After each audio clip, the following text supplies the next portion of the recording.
Միայն թղթերի այս աղբարկը մի թեթև փորփրելով կարող ես իմանալ հարևաններիդ բոլոր գաղտնիքները, որ խանութների մշտական հաճախորդ են, առողջությունն ու ավտոմեքենան որ ընկերությունում են ապահովագրել, ինչ հիվանդություններ, քանի բանկում հաշիվ ու ինչպիսի վարկային պատմություն ունեն, սոցիալական ինչ օգնություններ են ստանում, անգամ որ խաղատան մոլի հաճախորդ են։ Ամերիկայի Միացյալ Նահանգներում, որտեղ մարդիկ ծայրահեղ գաղտնապահ են և իրենց անձնական կյանքը պաշտպանում են համարյա Պենտագոնի պես, կենցաղային մի անզգույշ քայլով հօդս են ցնդեցնում իրենց անձնական կյանքի ողջ գաղտնիությունը։ Բարև ձեզ, ես Լուսինե Բուդաղյանն եմ։ Աքսիոմայի յութուբյան ալիքում այսօր ես կպատմեմ այն մասին, թե ինչու և ինչպես են մարդկանց անձնական տվյալներ պարունակող թղթային նամակները, որտեղ նշված են անուն, հասցե, բանկի, խանութի կամ խաղատան հատուկ անվանական առաջարկ, հայտնվում ընդհանուր աղբարկում։ Ինչու են պետական գերատեսչություններից սկսած խանութներով, բանկերով, ապահովագրական ընկերություններով, սպա սրահներով ու այլ կառույցներով վերջացրած այդքան շատ փող ծախսում թղթի վրա։ Կխոսենք նաև, թե ինչու է աշխարհի ամենատեխնոլոգիական երկրներից մեկում ԱՄՆ-ում, որն ամբողջ աշխարհին թղթաբանությունը կրճատելու, անտառները խնայելու դասեր է տալիս, մարդկանց փոստարկղերը ամեն օր լցվում թղթային նամակներով ու գովազդային առաջարկներով։ Թղթաբանությունն այստեղ շարունակում է մնալ կյանքի անբաժանելի մասը։ Այստեղ մարդիկ ամեն օր այնքան շատ նամակներ ու գովազդային առաջարկներ են ստանում, որ գերադասում են դրանց մի մասը հենց շենքի աղբամանի մոտ թափել, նույնիսկ առանց կարդալու։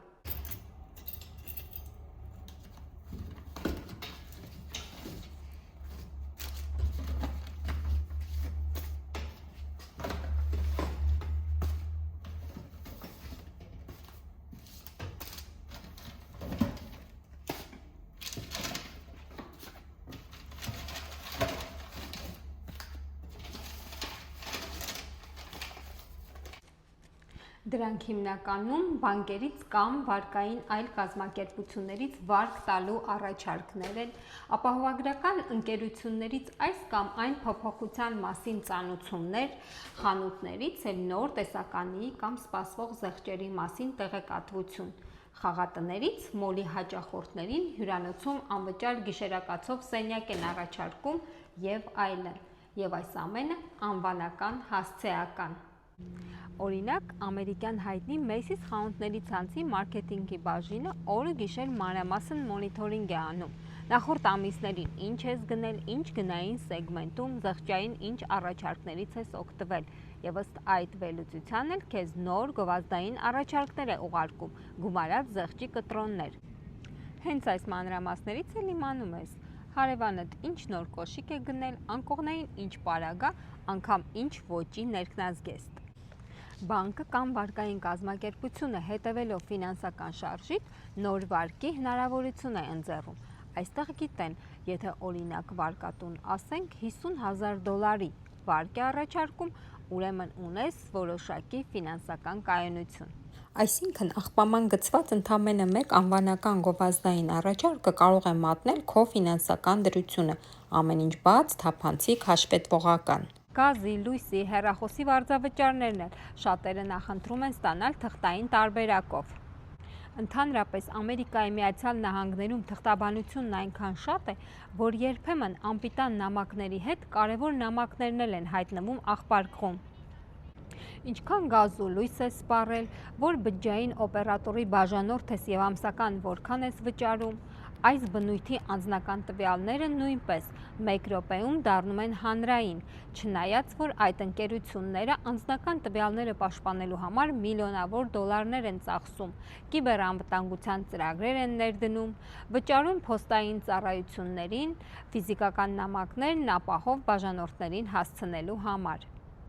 Օրինակ ԱՄՆ սահմանադրությամբ ամրագրված է, որ նույնիսկ ոստիկանությունը կամ FBI-ը չեն կարող հենց այնպես խուզարկել ձեր տունը, կարդալ ձեր նամակագրությունը կամ առգրավել ձեր հեռախոսը առանց դատարանի կողմից տրված հատուկ թույլտվության, որը հիմնված է լուրջ կասկածների վրա։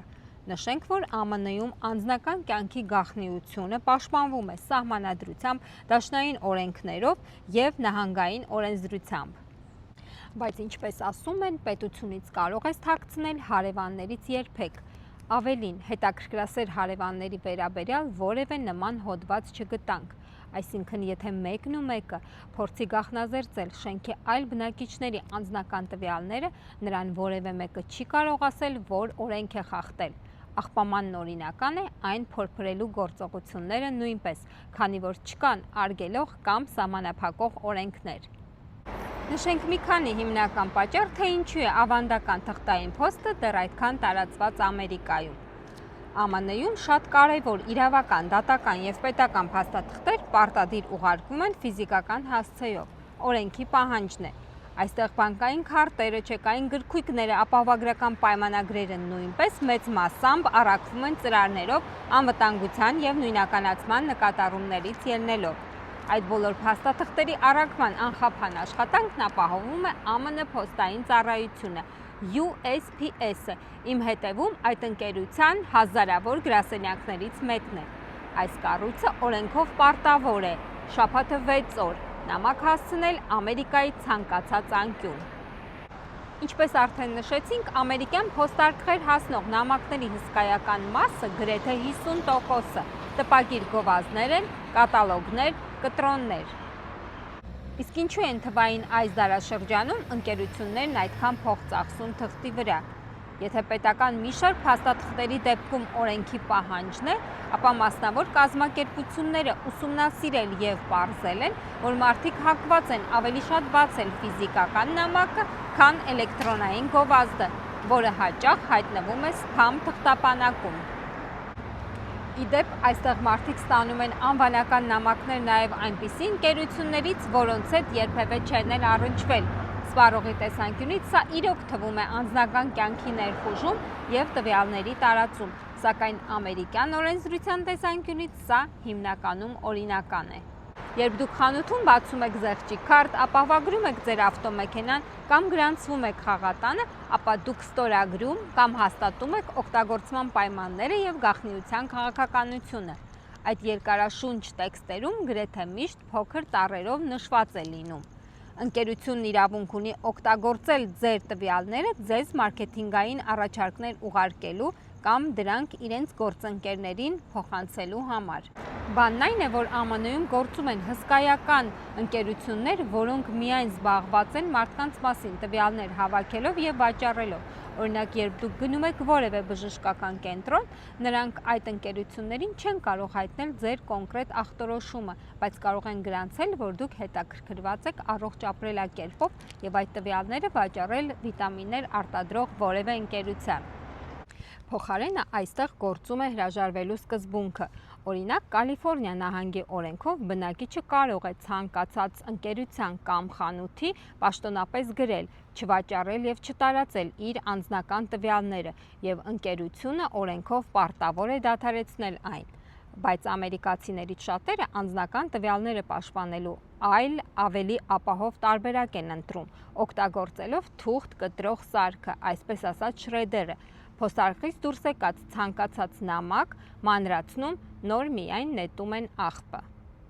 ԱՄՆ շրջակա միջավայրի պահպանության գործակալության վերջին պաշտոնական վիճակագրության համաձայն Ամերիկայի Միացյալ Նահանգները տարեկան արտադրում և օգտագործում է շուրջ 67-ից 70 միլիոն տոննա թուղթ և ստվարաթուղթ, որից ավելի քան 65-ից 68%-ը վերամշակվում է։ Չնայած թվայնացման տարածմանը և վերջին տարիներին սպառման որոշակի նվազման միտումներին, Ամերիկայի Միացյալ Նահանգները շարունակում է մնալ թղթի աշխարհի խոշորագույն սպառողներից մեկը, զիջելով միայն Չինաստանին։ Մեկ շնչի հաշվով, մեկ վիճակագրական ամերիկացին տարեկան օգտագործում է շուրջ 270-ից 320 կիլոգրամ թղթե արտադրանք։